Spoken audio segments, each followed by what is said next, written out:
yesterday, if you just have a single trig function, did you want to get that trig function alone? So how could I get the sign alone here? What would you do? We're going to divide by 4. So it'll give me sine squared equals 1/4. And then what? Square root. Yep, to get rid of the squared. So I'm going to have sine on this side. And then if I square root 1/4, we're thinking of it as the square root of the numerator over the square root of the denominator there. So what am I going to get? 1/2. And then don't forget, when we take a square root, we're going to put a plus or minus in front of it. And 1/2, positive and negative 1/2 are unit circle values. So at this point, you can just find your answers on the unit circle. Any place where you have a sign, which is your y coordinates, of positive or negative 1/2 is a solution. And if you look back up at the instructions, we want answers between 0 and 2 pi. So that tells us 2 things. Number 1, we want a radian measure as an answer. And number 2, we don't have to put the plus 2 pi k at the end of it like we did yesterday, because we only want answers just in that first rotation of our unit circle. All right, so there are 4 of them, 1 in each quadrant. What's the answer in quadrant 1? Pi over 6. Quadrant 2? Quadrant 3? It's all the over 6s. And quadrant 4, 11 pi over 6. That's it. Okay. So let's try another one. 3 cosecant squared equals 4. What's my first step? Divide by 3. So cosecant squared equals 4/3. Square root. So I'm going to have plus or minus. The square root of 4 gives me 2. The square root of 3, I'll just leave it as rad 3. Now you can rationalize it, but what we're probably going to do next is use a reciprocal anyway, because we have cosecant. What's the reciprocal of cosecant? Sine. So we can make it sine and make it plus or minus rad 3 over 2. So you really don't even have to rationalize. And then again, it's a unit circle value. Plus or minus means there's going to be an answer in all 4 quadrants. And we want to know when our sign is rad 3 over 2, which should be all of the over 3's. If you look at those, pi over 3, 2 pi over 3, 4 pi over 3, and 5 pi over 3.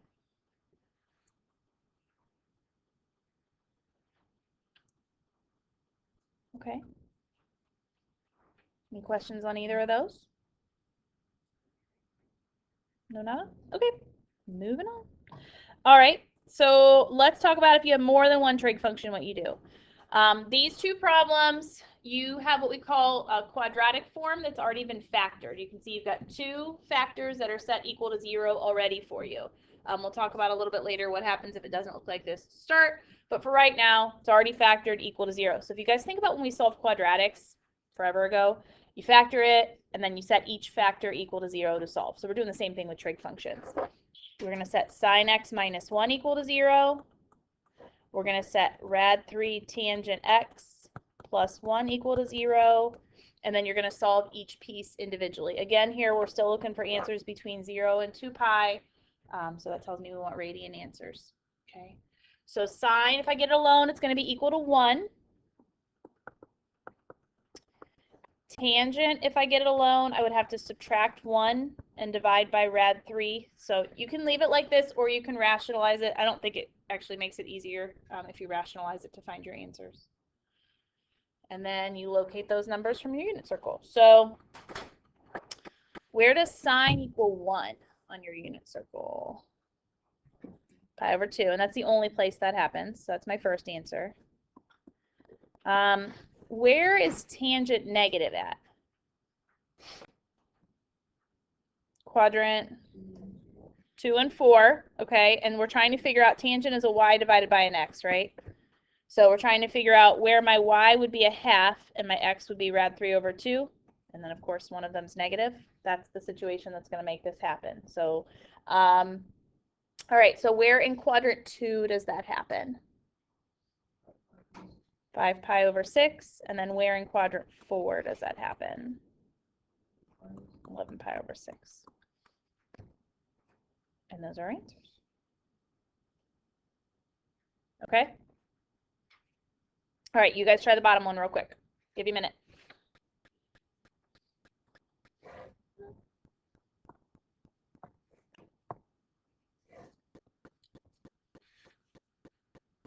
How many answers did you get?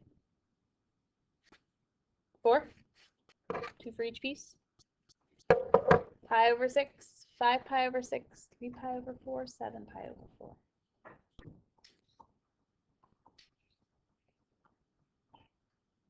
Any questions on either of those pieces? Okay. All right.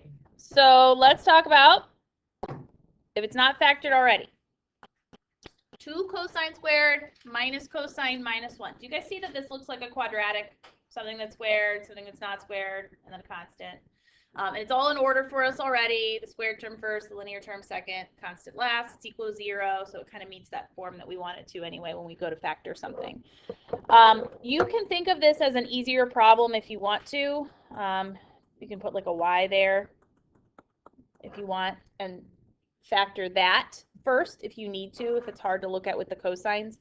These are meant to be ones, though, all the ones you're going to see, where it should be something that you can do in your head, where you can look at the first term and say, okay, what 2 things could I multiply together to get a 2 cosine squared? Yeah, a 2 and a 1 cosine. Those are really your only options. And then what can you multiply together to get the last term, a 1? Oh, it's got to be a 1 and a 1. So we don't have choices really with those. The only thing we have to figure out now is how do we get that negative cosine in the middle? And that negative cosine is going to come from when we multiply our outside and our inside terms together, and that, well, multiply them respectively and then add those terms together. So we know one sign has to be positive and one sign has to be negative here because you're multiplying together at the end to get a negative 1. So that's really like the guess and check part. Where does the plus go and where does the minus go?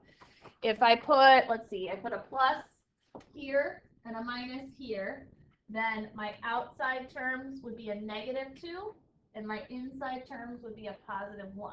And then if I add those together, negative 2 and positive 1 would give me the negative 1 that I need for the middle. Okay, so you can, if you're not sure, just kind of play with it a little bit, guess and check your way through it. You can always, if you really want to, you could use the quadratic formula using 2, -1, and -1. And the quadratic formula will take you straight to what cosine is going to be equal to, which in this problem, for the left side, cosine is going to be equal to -1/2. And cosine is going to be equal to 1. So if you truly are stuck with the factoring, just use the quadratic formula. It's going to spit out -1/2 and 1. And then you just need to remember those aren't your final answers. That's what cosine is equal to. And then you find those values on your unit circle from there. Okay. So where is cosine equal to -1/2?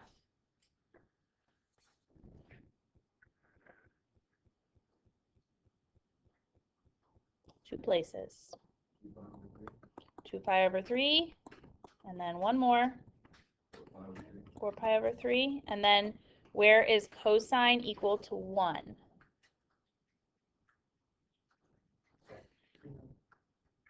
Cosine's an x coordinate. Where's it equal to 1 at?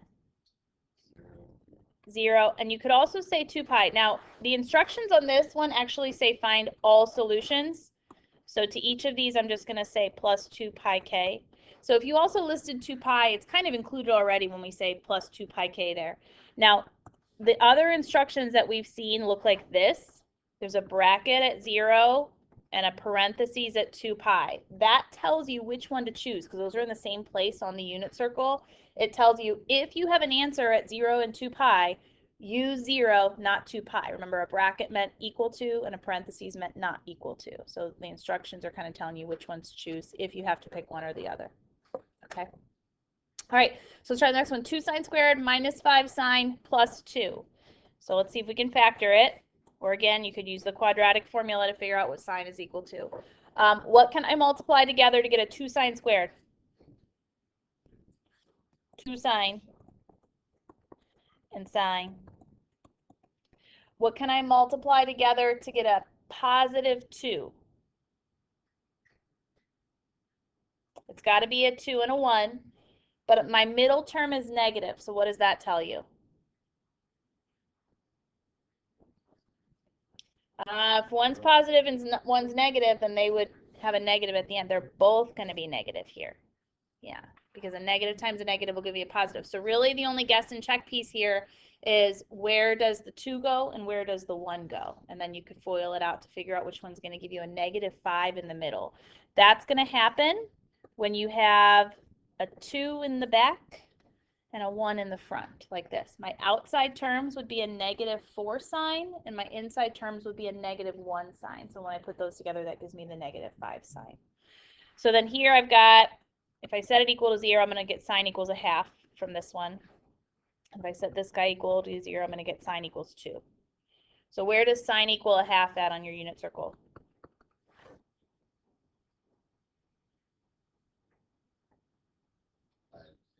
Pi over 6 and one more.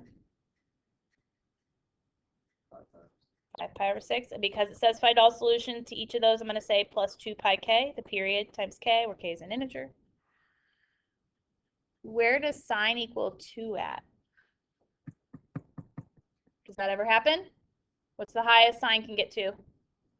So that guy's not going to give us any solutions. Doesn't mean the whole problem has no solutions. It just means we're not going to get any from that factor. So the only answers are pi over 6, 5 pi over 6, plus 2 pi k. All right? Good. Okay. So now what happens if they're not the same trig function and it looks like a quadratic? So here I've got a 2 cosine squared, a 3 sine, and a -3. You cannot factor this because there's all different terms. It's like having an x and a y in the same equation from different terms and trying to factor it. So we have to use a little bit of a trig identity. We have to change one function to look like the other. So it's going to be easiest to change the one that is squared. This is one that you should all know. I'm not using any crazy identities, I promise. What is cosine squared equal to? 1 minus sine squared. That's as much as we're going to use with trig identities. Okay? But that then will give me all sines in this problem. Okay? So I'm going to distribute my 2 through.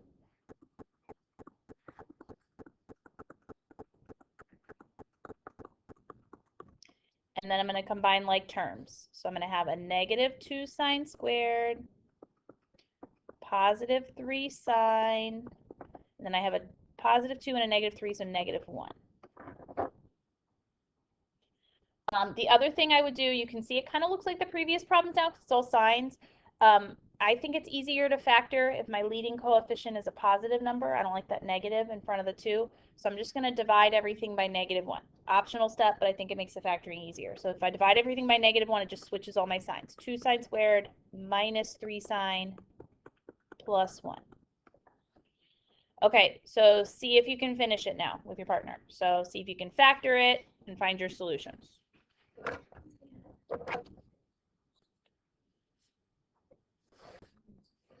Let's see. Factors to 2 sine minus 1 and sine minus 1. So sine is 1/2, sine is 1, pi over 6, 5, pi over 6, pi over 2. You do not need the plus 2 pi k at the end of this. If you look back up at the instructions, only one answer is between 0 and 2. How'd you do? Great. All right, let's try the next one. 2 sine squared plus rad 3 cosine plus 1 equals 0. Okay, so first of all, not even the same trig function right now. So I need to change one of them. What should I change? Sine squared can become what? 1 minus cosine squared. All right, plus rad 3 cosine plus 1 equals 0. All right, distribute 2 minus 2 cosine squared plus rad 3 cosine plus 1. Combine my like terms, -2 cosine squared plus rad 3 cosine. And then I have a +2 and a +1, so a +3. And then again, I don't love that that first term is negative, so I'm going to multiply or divide everything by -1, switch all my signs. 2 cosine squared minus rad 3 cosine minus 3 equals 0. Okay. Now, if you are intimidated by the factoring here, remember you can use the quadratic formula, and whatever the quadratic formula gives you, you can just set cosine equal to that to find your answers. This is not too bad though. That's why I wanted to show you what this will factor with. It's very similar to what we've kind of been practicing already. What multiplies together to get a 2 cosine squared? You don't have a lot of options. 2 cosine. My computer is acting real slow all of a sudden. And cosine. Okay. And then what multiplies together to get a -3? Usually 3 and 1, right? But is that going to give me a rad 3 in the middle? So what else could you multiply together to get a 3? How about rad 3 and rad 3? That make sense? And then if it's a -3 at the end, one of those has to be positive and one has to be negative. So that's really the only guess and check portion of this. If you put the minus in the back and the plus in the front, your outside terms will be a -2 rad 3. Your inside terms will be a 1 rad 3, and that'll give you a negative in the middle.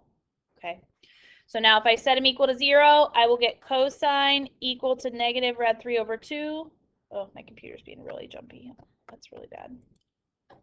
Negative rad 3 over 2. And cosine was rad 3. There we go. Okay, where does cosine equal negative rad 3 over 2? That's 2 places on our unit circle. 5 pi over 6. And then one more in quadrant 3. 7 pi over 6. Where does cosine equal rad 3? Rad 3 is about 1.7, if that's helpful. Does cosine get up to 1.7? No solutions from there. 5 pi over 6, 7 pi over 6 only answers. Okay? All right. Last 2 problems.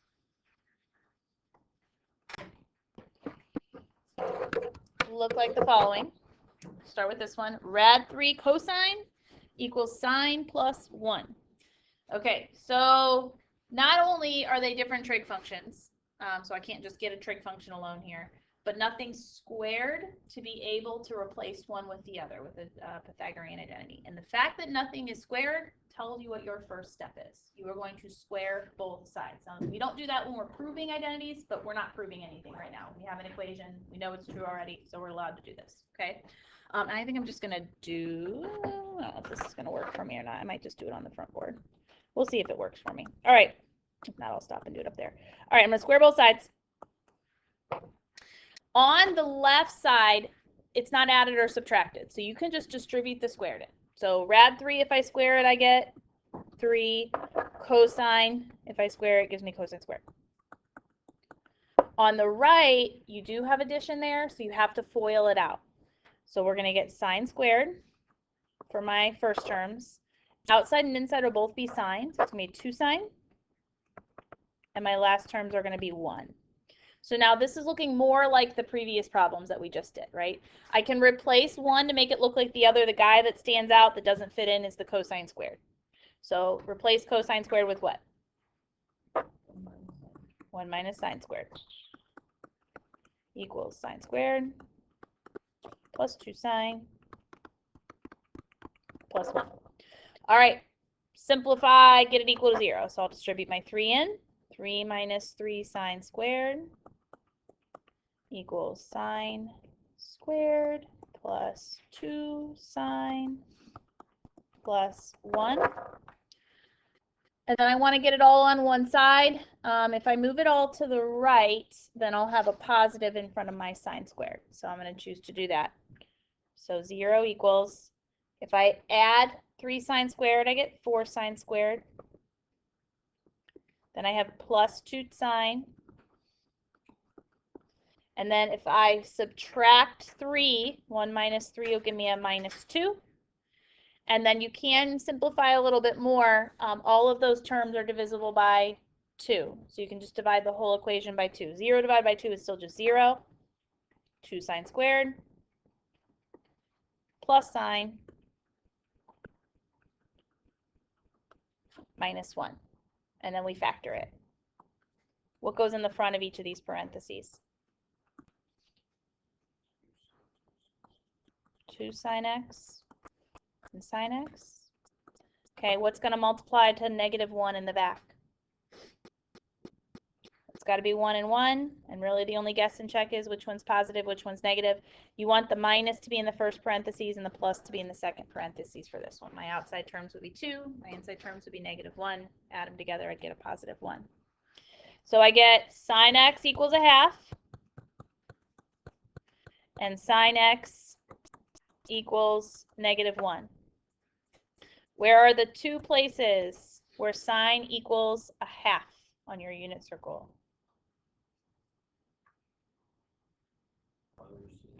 Pi over 6 and 5 pi over 6. Where does sine equal -1? 3 pi over 2. I have good news and I have bad news. Good news is the answer is for sure up there. Bad news is not all of them are answers. If you square both sides of an equation, and this is back to like when you learned about radicals, squaring both sides of the equation, this is where you get extraneous solutions. So you have to check your answers. Now, checking them isn't so bad. We're just plugging them into the equation and seeing if they work or not. I'm just going to do that on the front board here. And they're all unit circle values, so you don't even really need a calculator. So we're plugging it into rad 3 cosine. So let's say I check pi over 6 first. And sine pi over 6 plus 1. What's the cosine of pi over 6 from your unit circle? It's rad 3 over 2. And what's the sine of pi over 6? Okay, and 1/2 plus 1 is 1 and 1/2, so 1.5. If I multiply these together, what am I going to get on top? 3 over 2. Does 3 over 2 equal up 1.5? Pi over 6 checks. Okay, let's check 5 pi over 6. What is the cosine of 5 pi over 6? It is negative. And what's the sine of 5 pi over 6? Positive. So I'm going to get negative on this side and positive on this side. And this is what happens with extraneous solutions. Because if I square both sides of this, they're both going to be positive, which is why we're getting false answers here. So that's how you know you solved it correctly, but it's not actually working because one side is opposite the other.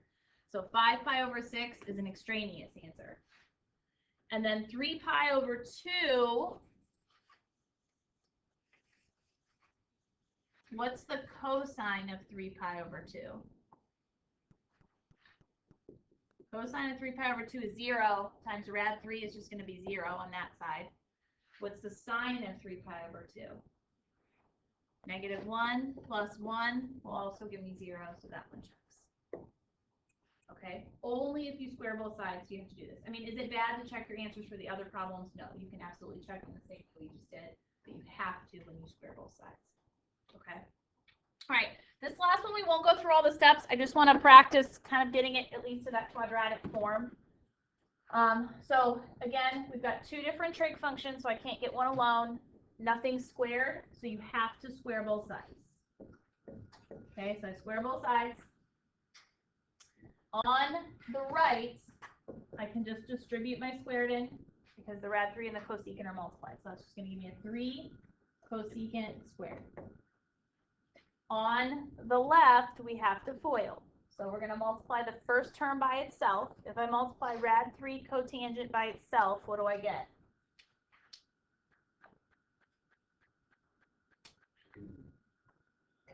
Three. Rad 3 times rad 3 is 3. I know. It's Friday.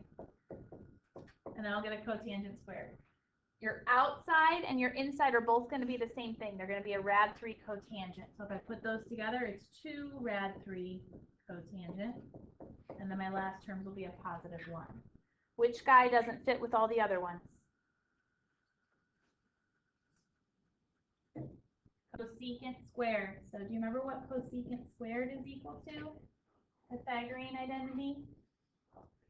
It's a Pythagorean one. It's 1 plus. Well, hint, you probably got a cotangent. Cotangent squared. 1 plus cotangent. All right, so on this side, I'll just bring all this stuff down. distribute. So it'll give me a 3 plus 3 cotangent squared. And 3 cotangent squared plus 2 rad 3 cotangent plus 1. And actually, this one's kind of interesting. This might not even be that hard. If I subtract 3 cotangent squared on both sides, what's going to happen? They're just going to cancel. So you don't even have a quadratic problem to solve. You can just get this cotangent alone and solve it. Only if it's squared do you have to worry about factoring and getting equal to 0 and all that stuff, which is not here. So if I subtract 1, maybe the internet is going to go out. If I subtract 1, I get 2. And then if I divide by 2 rad 3, the 2's are going to cancel, and I'm just going to get 1 over rad 3, which that's what you can locate on your unit circle. So cotangent is an x over a y, if that's helpful. So if x is a half and rad 3 over y is a rad 3 over 2, that's where this situation is going to happen. So 2 places on the unit circle where that happens. One in quadrant 1 and one in quadrant 3. Where does x equal a half in quadrant 1? Pi over 3. And in quadrant 3, what's the other one? 4 pi over 3. Okay. And then I am 99.9% sure that 4 pi over 3 is an extraneous solution. I'll save you the work on that one. Okay. Yeah. All right. And that is it for 6-5.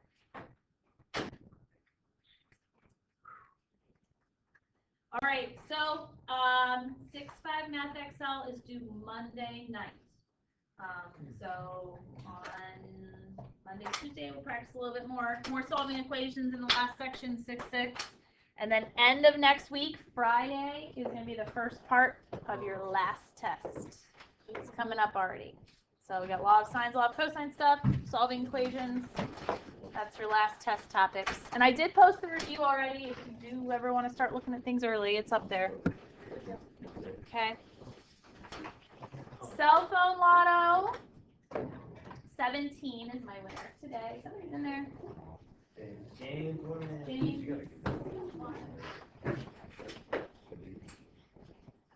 Circuit training, guys, is just a bunch of solving equation problems.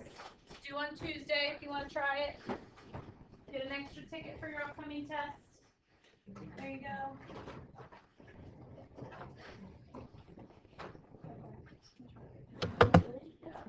So I'll be able to practice.